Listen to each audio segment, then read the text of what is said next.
पण बसे शेर बन में महा मस्त मन में उसे तीन दिन में को रोजी मिलाता चकर खोर बंसी सुकर नित गुजारे फिकर कर उसी को खुदालम खिलाता मतंगन को मंदे को कीड़ी को कंदे परंदे कुसंदे सबंदे जिलाता मोरा दन कहे जो सही करके देखा खुदा की खूबी का नहीं पार पाया खुदा सेठ सबका किया हाड कबका वसीला है रबका उसे धीर धारे सबो शाम देता नहीं दाम लेता न करता भजेता न मिलते को मारे दिया सोई लगता बिनु हक न बगता हिसाबों में रखता न नगता विसारे तो मुरादन कहे यार अकड़ कैसे फिरता खुदा शाह ऐसा पकड़ सिर डारे खुदा रहनुमा है न किसकी तमा है न पैसा जमा है खलक को खिलाता नहीं कारोबारी नहीं साहूकारी नहीं दोस्तदारी कहाँ से वो लाता नहीं खेत वाटा नहीं फौज फाटा नहीं पास काटा गदल को चलाता मुरादन कहे जो सही करके देखा तो खुदा की खूबी का नहीं पार पाया बधाईनो होकारे आखी आलम આપણે તો આપણા ઘરની જ વ્યવસ્થા કરી બીજા કોઈની વ્યવસ્થા કરતા નથી જેટલું ઘરનો પરિવાર હોય 2-5 જણા એની વ્યવસ્થા કરી બાકી આપણે શેરીવાળાનું કોઈ વિચાર્યું ગામનું વિચાર્યું શહેરનું વિચાર્યું અને આખી આલમનો વિચારે બધાયનું પૂરું પાડે છે એને હું તમે જમાડી ન શકીએ આપણો ભાવ છે મુઠ્ઠી ચોખા લઈ જઈ મંદિરે મુઠ્ઠી ઘઉં લઈ જાય અને આપણે તો એક મુઠ્ઠી ઘઉં મૂકીને પાછા 2-4 ગુણ માગવાના છે ને સામેથી એમ નામ તો દઈ દેવાના નથી આપણી તો વેપારી પદ્ધતિ છે એટલે એને એવી કોઈ જરૂર નથી એમ એનાથી મારે તમારે સંતોષ ન મનાય કે આપણે ધર્મ પાળી લીધો અને ધર્મ પ્રદાન કરે ધર્મમાં અપેક્ષા હોતી નથી નિરપેક્ષ હોય એટલે ધર્મને જેને જેને પાળ્યો છે એ કઠોરતાનો સામનો કરે गुरु सेवा करवी संत सेवा करवी तो कि सेवा अघरामां अघरू साधन है कलियुगनी तो धर्म है सेवा पण कोई संत ने आपणे एनी साथे बेसेली अर्धी कलाक अथवा तो संत ने आपणे घेरे बोलावीने आपणे एने जमाड़ी दीए अथवा तो एने कहीं थोड़ुं घणुं आपणे आपीए वस्त्रदान करीए द्रव्यदान करी એ બધું બહુ સારું છે એની જરૂરી છે એ કરવું જોઈએ પણ આટલું કર્યા પછી હું તમે એમ નક્કી કરી નાખીએ કે આપણે સત્સંગી છીએ ને આપણે સત્સંગ કરીએ છીએ તો આને સત્સંગ ન કહેવાય તમે કોઈ સાધુની પાસે ઊભા રહીને ફોટા પડાવી લો તો એને સત્સંગ સિદ્ધ થયો એમ ન કહેવાય સેવા માટે મારે તમારે શરીર આપવું પડે શરીર પ્રદાન કરવું પડે સંપત્તિથી તમે દાન કરી શકો સેવા ન કરી શકો દાન સંપત્તિથી થાય સેવા કરવી એ તો શરીર દેવું પડે જેણે જેણે ગુરુ ભક્તિ કરી છે જેણે સંત સેવા કરી છે જેને પ્રભુ સેવા કરી છે આ બધા એ શરીરના પ્રદાન કર્યા છે જેણે સેવેલા સાચા એ સંતરે જેને મળ્યા નૂરીજન એ બ્રહ્મ રે અડગ મન કોઈ દી આડગે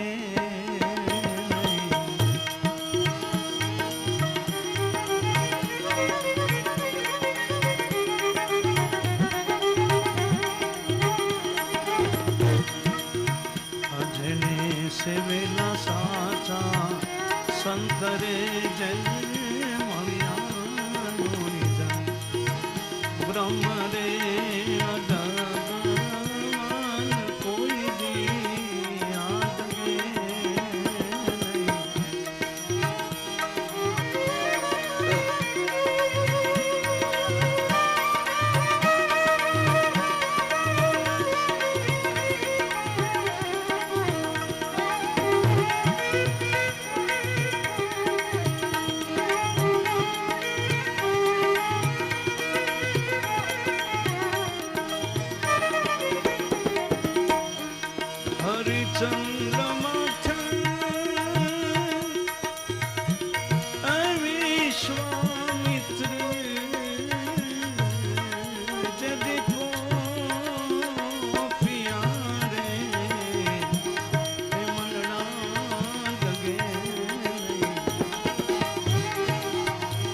હરિચંદ્ર માથે વિશ્વામિત્ર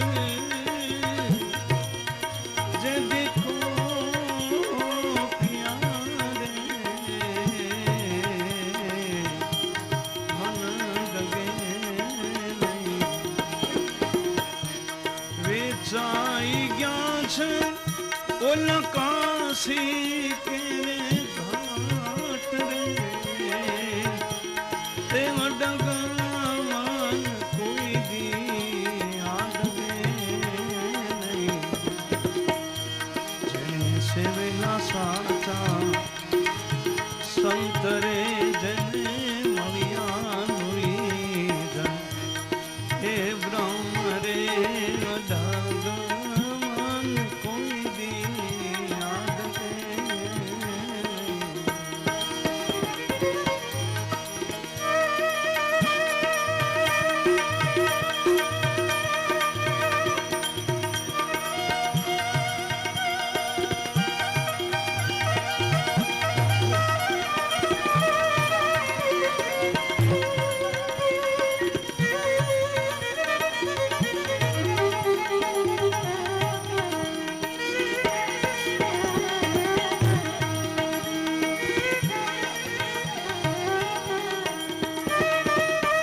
પ્રહલાદ માથે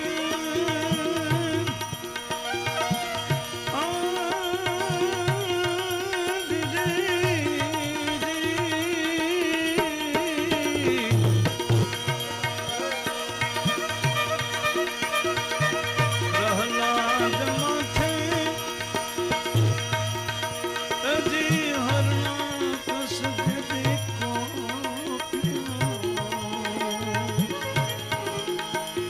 ડગમન કોઈ દી ડગે નહીં પિતાએ એના પુત્રને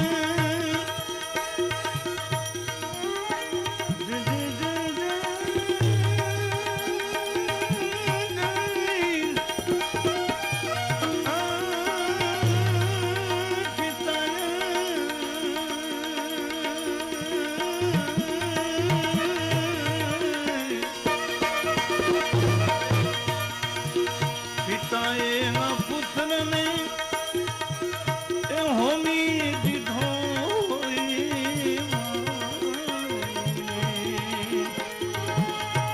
ડગમન કોઈ દી આડવે જેને સેવેલા સાચા સંત રે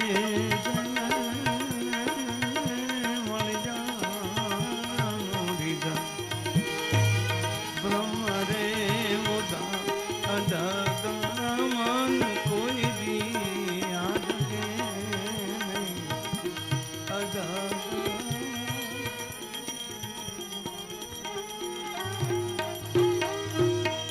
સેવા ધર્મ બહુ કઠોર ધર્મ છે, અતિ કઠોરમાં કઠોર. બીજા બધા ધર્મો હજી થોડાક સહ્ય ખરા, થોડાક કોમળ પણ ખરા, પણ સેવાનો ધર્મ છે ને એ તો અતિ કઠોર છે. શરીરનું પ્રદાન કરવું પડે ને, સેવા તો શરીરથી થાય, પણ સેવા ધર્મ મને તમને નિર્મળ બનાવી દે, મારું તમારું અભિમાન કાઢી નાખે, કોમળતા આવી જાય જીવનમાં, દાસ્ય ભાવ આવે, સેવક ભાવ આવે.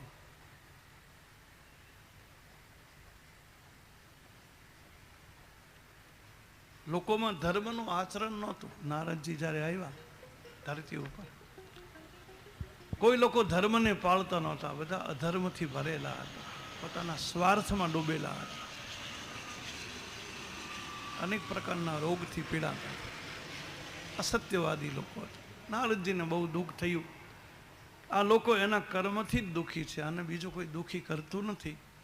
લોકો જીવે છે જેવું, કર્મ જેવા કરે છે કે એના દુઃખમાંથી કોઈ મુક્તિ ન થાય.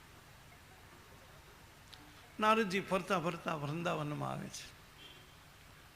હવે વૃંદાવન શ્રીધામ છે, શ્રીધામ, રાધાજી અધિષ્ઠાત્રી છે. વૃંદાવનની મહારાણી રાધા છે. કૃષ્ણનું એમાં કાંઈ ન ઉપજે, ત્યાં રાધે રાધે, રાધેના મૂલ્ય છે. શ્રી રાધે, શ્રી રાધે. અને વૈકુંઠ કરતા વૃંદાવનનો મહિમા વધારે.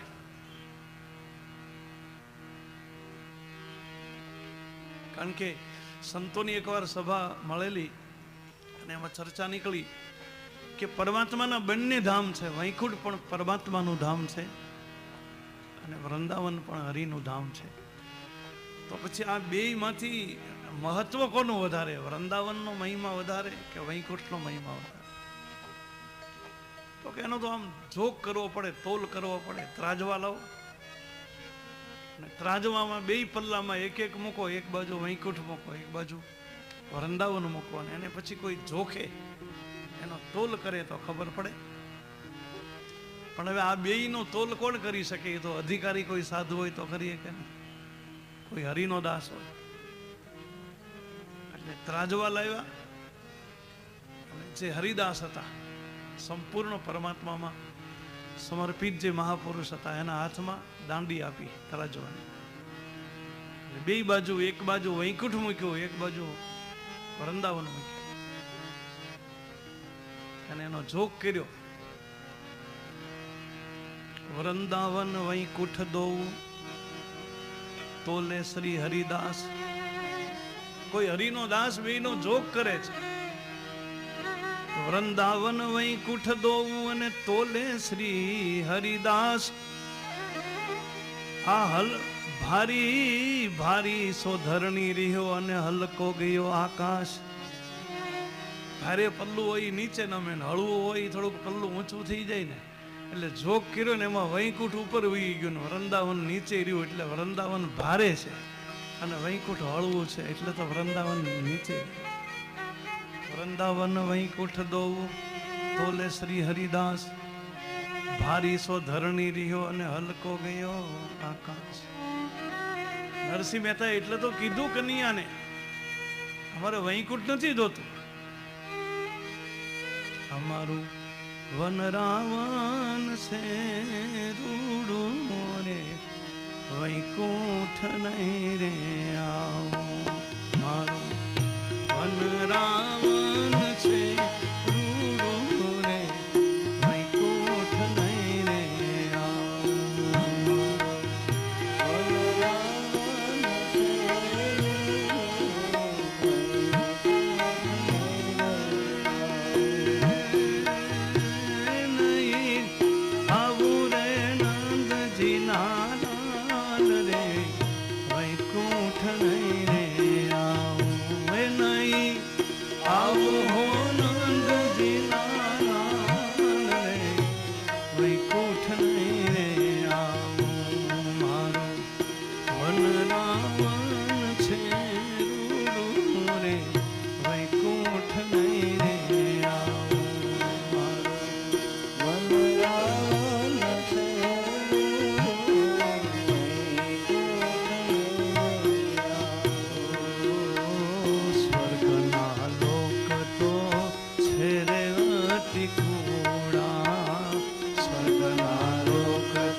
વૃંદાવનમાં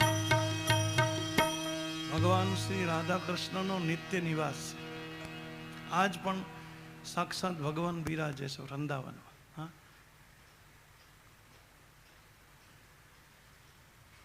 નિધિવનમાં પરમાત્મા નિવાસ કરે છે.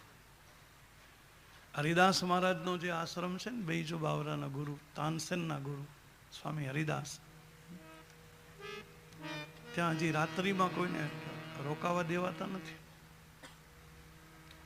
ત્યાં કોઈ રહી શકતું નથી. ત્યાં વાનર ઘણા છે. તમે દિવસે જાઓ ને તો તમને વાનર ઘણા જોવા મળે. હા, રાત્રે એ વનમાં એકે વાનર ન હોય.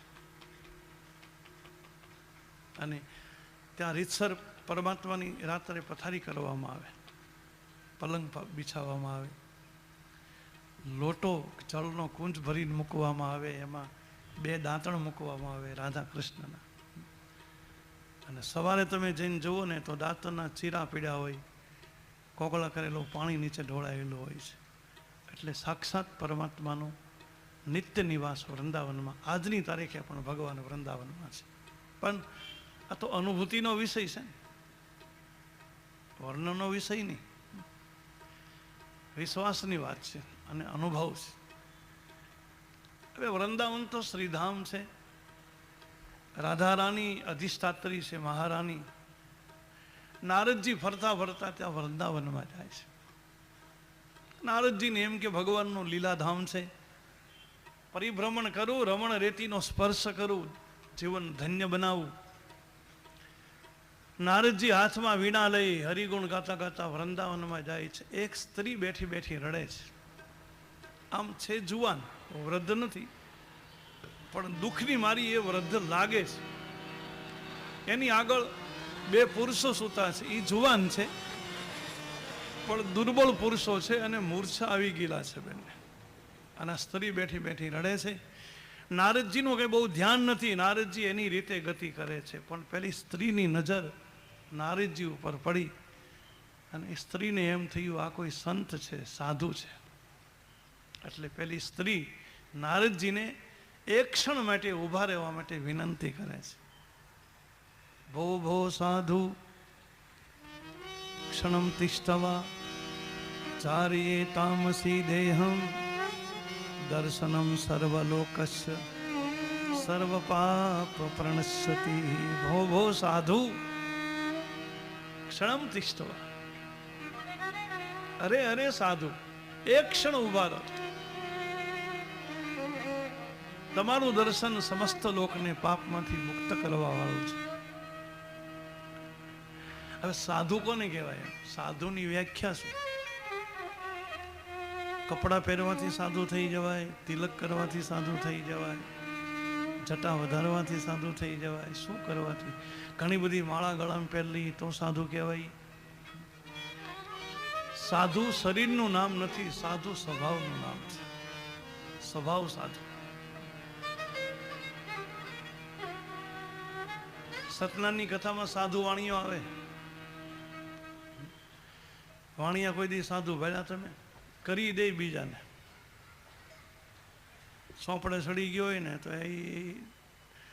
પણ કેટલાક સમાજમાં કેટલાક લોકો એવા છે કે ગ્રહસ્થી છે, સફેદ વસ્ત્રોમાં આપણને સાધુ લાગે.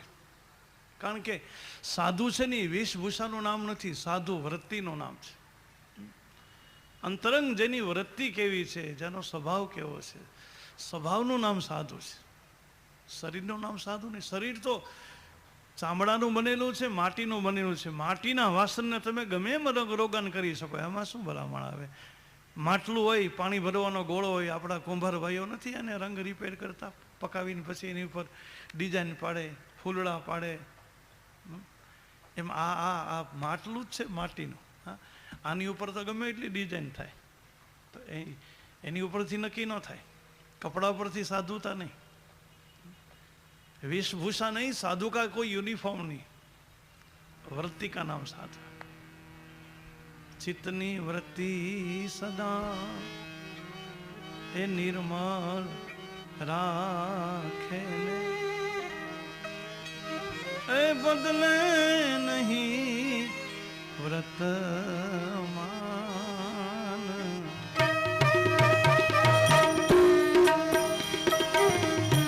शीलवंत साधु बापा वारे वारे नमिए स्वानुभाई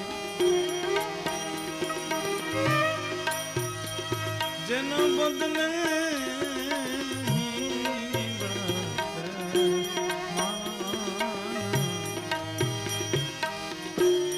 હરખાન શોકની જન આવે નહીં હરકી હરખાન શોકની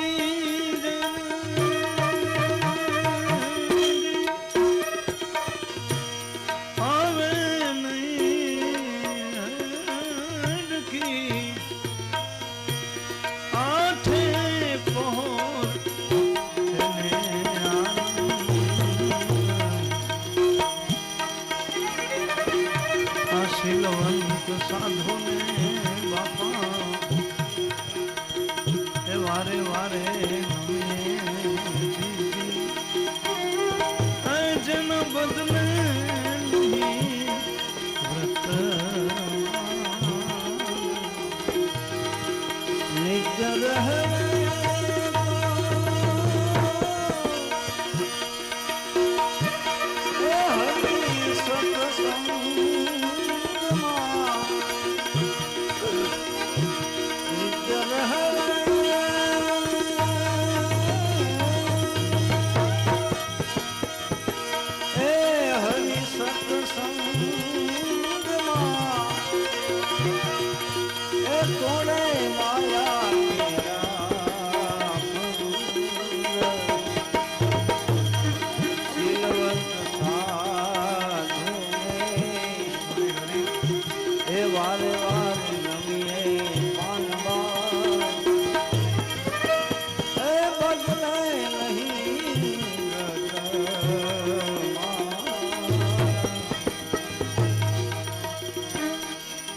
ઉપરથી નક્કી થાય. સાધુ એટલે વૃત્તિનું નામ છે, સ્વભાવનું નામ, શરીરનું નામ સાધુ નહીં. ભાગવતમાં વ્યાખ્યા આપી છે, બહુ નાની એવી વ્યાખ્યા છે સાધુની.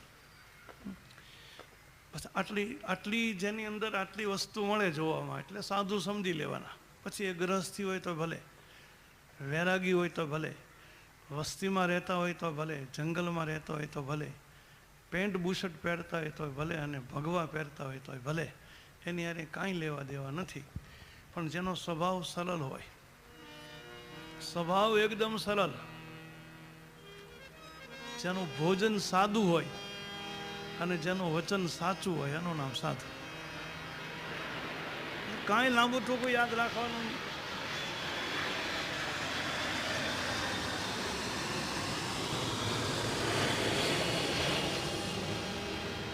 સ્વભાવમાં કોઈ પ્રકારની આમ આંટી ઘૂંટી નહીં, કોઈ પ્રકારની ખટપટ નહીં, કોઈ પ્રકારની બનાવટ નહીં. એકદમ બાળક જેવો સ્વભાવ જેનો, નિર્દોષ સ્વભાવની ગરીબી જેને કહેવાય,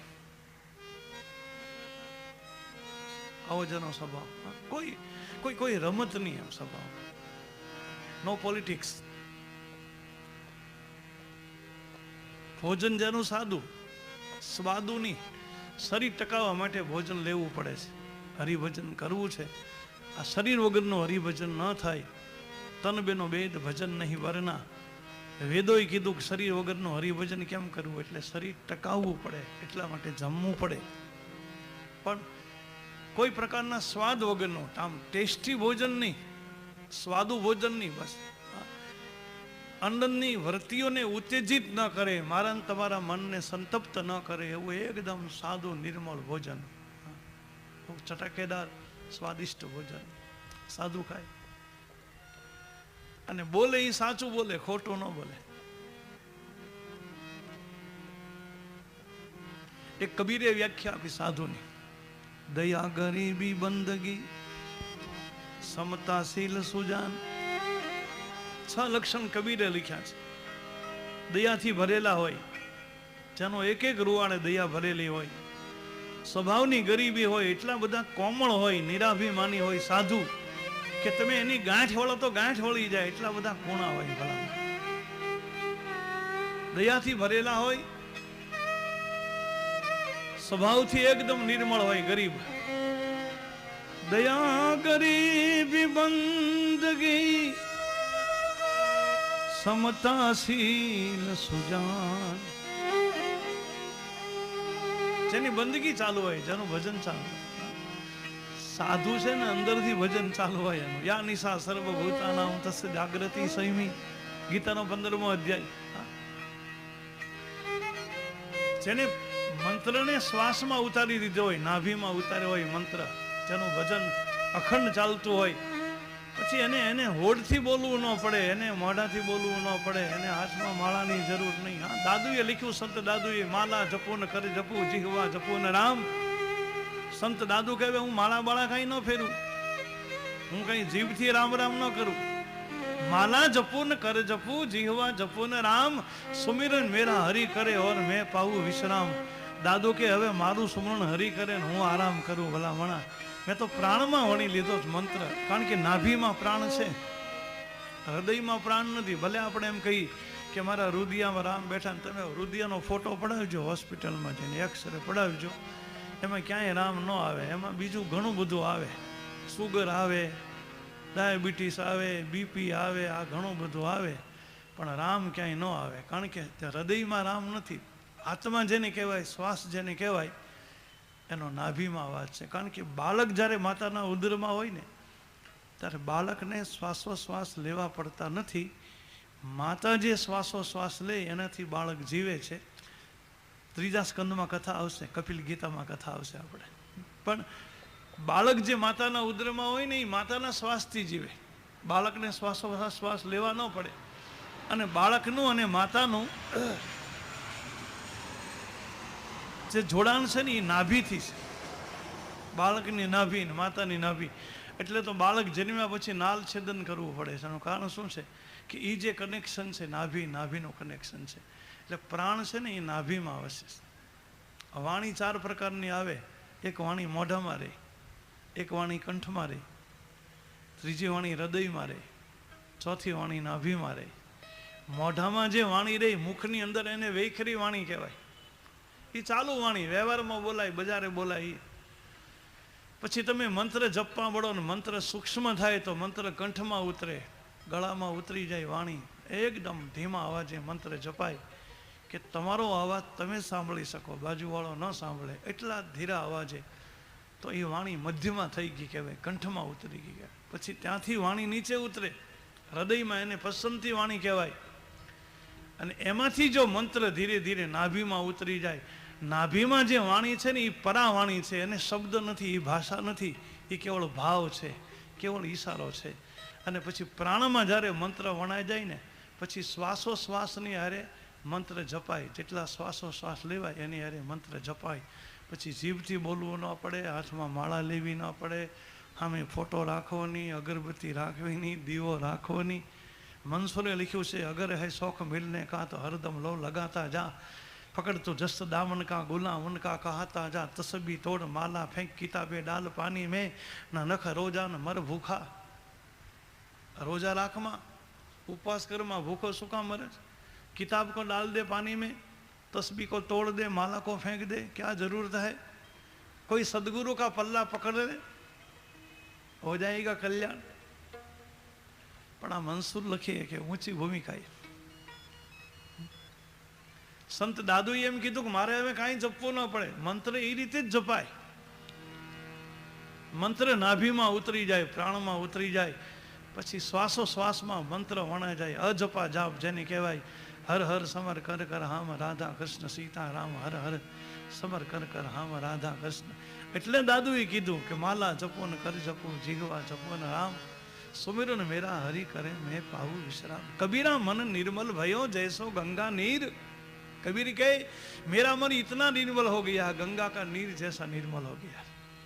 अब मुझे हरि के पीछे जाने की जरूरत नहीं, मैं क्यों हरि के पीछे जाऊं? कबीर के अब हरि मेरे पीछे आता है और हरि पुकारता है, कबीर कबीर कबीर. कबीरा मन निर्मल भयो जैसो गंगा नीर. पीछे पीछे हरि फिरे कहत कबीर कबीर. ભૂમિકા ઉપર વધી જાય ને પછી તો અંદર વાજા વાગે બાપ. તુર્યાતીત અવસ્થામાં જીવ વયો જાય. ઈડા, પિંગલા ને સુષમણા 3 જે નાડી છે, આ તો યોગની ભૂમિકા છે. અને પછી જે લહેર લાગે અંદર, પછી અંદરથી છે ને ચિત્તમાંથી અમૃતની વર્ષા થાય છે. સાચો